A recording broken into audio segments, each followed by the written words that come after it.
अस्सलाम वालेकुम, welcome to doctor साइमिस clinic.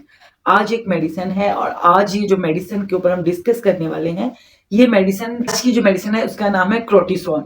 क्रोटिसोन आपने नाम सुना सुना लगता है ना आपको? जी, हमारी बॉडी के अंदर एक हार्मोन है जो स्ट्रेस की सूरत में रिलीज होता है। जब हम किसी खतरनाक सूरत हाल में होते हैं, स्ट्रेस में होते हैं, डिप्रेशन में होते हैं, तो एक हार्मोन है क्रोटिसोन। क्रोटिसोन खारिज होना शुरू हो जाता है और ये जो मेडिसिन है ये क्रोटिसोन की पोटेंटाइजेशन करने के बाद बनाई गई है और इसका ज्यादा असर दिमागी अलामात के ऊपर ही है। चलें जी, वीडियो को स्टार्ट करते हैं। आज की मेडिसिन कॉर्टिसोन एक हार्मोन से पैदा होती है और ये जो एड्रेनल ग्लैंड्स पैदा करते हैं। एड्रेनल ग्लैंड्स हमारी दोनों किडनीज के ऊपर एक छोटे छोटे से स्ट्रक्चर होते हैं और ये स्ट्रक्चर इस ग्लैंड्स को पैदा करते हैं।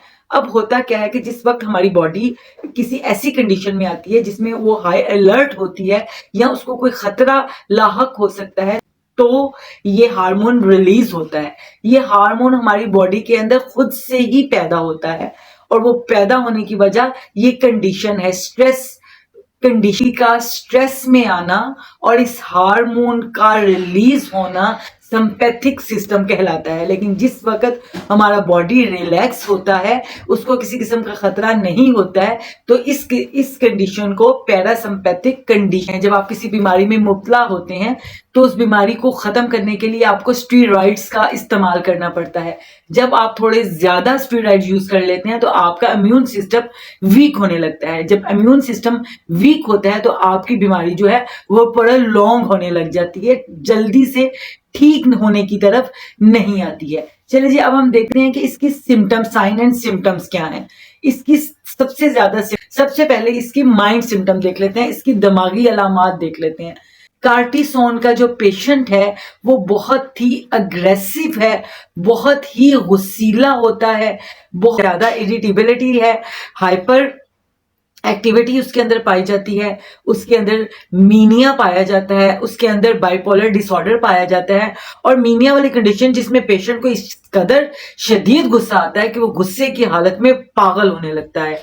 ऐसा गुस्सा जिसपे पेशेंट का खुद पे बस नहीं रहता, ऐसे गुस्से में कार्टिसोन बहुत अच्छा काम करता है। नेक्स्ट, इसका इफेक्ट हेडेक में बहुत अच्छा है। हेडेक अगर डिप्रेशन की वजह से और हेडेक में राइट साइड पे पेन है और वो राइट साइड वाली आंख के अंदर तक पेन जा रही है और उस पेन में इजाफा हरकत करने से हो रहा है, तो ऐसी कंडीशन में, और पेशेंट डिप्रेस भी है, तो ऐसी कंडीशन में कार्टिसोन बहुत अच्छा काम करती है। में जो सिम्टम है डिप्रेशन की है। कार्टिसोन का पेशेंट बहुत ही ज्यादा डिप्रेस होता है, बहुत ही ज्यादा नाउम्मीद होता है, होपलेस होता है, वो बहुत ही सैड रहता है, बहुत ही गमजदा रहता है, बहुत ज्यादा रोता है, बहुत ज्यादा जब वो रोता है उसको उसकी वजह पता नहीं होती। बगैर वजह के उदास रहने वाला पेशेंट, यानी कि जब पेशेंट के अंदर इस तरह की उदासी हो, इस तरह का रोना हो, बात पे बात वो रो पड़े, तो उसको उसका रीजन पता ना हो, तो कार्टिसोन बहुत अच्छा काम करता है। इसका नेक्स्ट इफेक्ट जो है वो फोटोफोबिया पे है। जब पेशेंट एकदम रोशनी में जाता है और रोशनी की वजह से उसकी सर में दर्द स्टार्ट हो जाता है, तो राइनाइटिस में क्या होता है कि पेशेंट बहुत हाइपर सेंसिटिव होता है, एकदम उसको बहुत ज्यादा छींकें आना शुरू हो जाती हैं, उसके नाक में से पतला पानी निकलने लग जाता है और उसकी अलामात में इजाफा सुबह 5 से 6 बजे के दौरान जब वो उठता है तो उसको छींकें स्टार्ट होती हैं और ऑनवर्ड जारी रहती हैं। कार्टिसोन का बहुत अच्छा इफेक्ट एक्नीज में है। ऐसी एक्नीज जो फेस के ऊपर और शोल्डर के ऊपर होती हैं, ऐसी एक्नीज जो डैंड्रफ के साथ होती हैं, एक्नी, ऐसी एक्नीज जिनको पहले एक्नी होती है, फिर उसके बाद उसके अंदर पस भरती है और पस भरने के बाद उसमें दर्द स्टार्ट हो जाती है। नोडियोल्स और कोमेडोन्स जैसी एक्नीज पाई जाती हैं जो काफी दर्द करती हैं और काफी दिन तक रहती हैं। एक्नीज का एक बैच अभी खत्म नहीं होता, पूरा बैच, नेक्स्ट बैच फेस पे आ जाता है जो काफी दिन तक रहता है, पेन करता है और अपने निशान छोड़ के जाता है और उसके निशान जल्द क्योर नहीं होते हैं। तो ऐसी कंडीशन में हम क्या करते हैं कि स्टेरॉइड्स का इस्तेमाल किया जाता है, विटामिन ए क्रीम्स का इस्तेमाल किया जाता है, तो इसको ट्रीट करने के लिए 39 हाइड्रोकिनोन का इस्तेमाल किया जाता है। अगर इन सब के इस्तेमाल के साथ आप कार्टिसोन लेंगे तो इसका अफेक्ट तेज हो जाएगा। और अगर आपको स्टीरॉइड लेना आपकी सेहत के लिए अच्छा नहीं है, अगर आप प्रेग्नेंट है या आपका ब्रेस्ट फीडिंग पीरियड चल रहा है, तो आप हैवी स्टीरॉइड इस्तेमाल नहीं कर सकते। तो ऐसी कंडीशन में आप ऐसी जिद्दी एक्नीस के लिए कार्टिसोन्स को यूज कर सकते हैं, जिसका इफेक्ट आपकी प्रेगनेंसी पे भी नहीं होगा और आपका फीडिंग पीरियड भी सेफ रहेगा। बैक एक में बहुत अच्छा काम करती है। जब आपको बैक एक हो, कमर में दर्द हो और ये दर्द स्पेशली राइट साइड पे हो, और राइट साइड पे होने की वजह से पेशेंट राइट साइड पे ना लेट सके। ब्रायोनिया में क्या होता है कि पेशेंट जो जिस साइड पे उसको कमर में दर्द होती है वो उसी साइड पे लेटता है, उसी साइड पे लेटना पसंद करता है, लेकिन कार्टिसोन का पेशेंट उस साइड पे नहीं लेट सकता, राइट साइड पे वो लेटना। ऑर्थराइटिस में बहुत अच्छा काम करती है। जिस वक्त ऑर्थराइटिस में जलन हो, खारिश हो और गर्माइश, टच करने से उस जगह पे गर्माइश हो रही हो, तो ऐसी कंडीशन में कार्टिसोन बहुत अच्छा काम करती है। उसके बाद इसका जो नेक्स्ट असर है वो ऑटो इम्यून डिसऑर्डर के ऊपर है।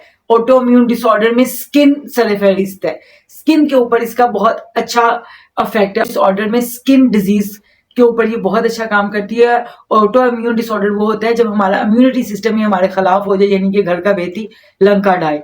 तो जब हमारा इम्यूनिटी सिस्टम ही हमारे खिलाफ, हमारे ऑर्गन्स को खराब करने लगे, तो ऐसी कंडीशन में स्किन के ऊपर जो अलामात आती हैं उसमें ये बहुत अच्छा अफेक्ट करती है, जैसे एसेली, सोराइटिक आर्थराइटिस, हाइपोथायराइड और अल्सरेटिव कोलाइटिस में ये बहुत, तो इसमें स्टमक डिजीज पे भी बहुत अच्छा इफेक्ट करती है। अल्सरेटिव कोलाइटिस में क्या होता है कि पेशेंट को अलामात स्टमक के अपर पार्ट पे होती है। स्टमक में पेन, गैस के साथ उसको पेन पाई जाती है, लेकिन अपर पोर्शन पे, लोअर पे बिल्कुल नहीं। उसके बाद इसका जो इफेक्ट है वो एलर्जीज पे बहुत अच्छा होता है। ये एलर्जीज पे पोलन एलर्जी में, डस्ट एलर्जी में और इंसेक्ट के काटने के बाद अगर पेशेंट की बॉडी के ऊपर बहुत ज्यादा खारिश शुरू हो जाती है। अब हम देखते हैं कि इसको किस पोटेंसी में यूज करना है। तो आपने इसको 30 में यूज करना है। 10 ड्रॉप सुबह, दोपहर, शाम लेने हैं। इसको आप हर वक्त अपने घर में भी ले रख सकते हैं।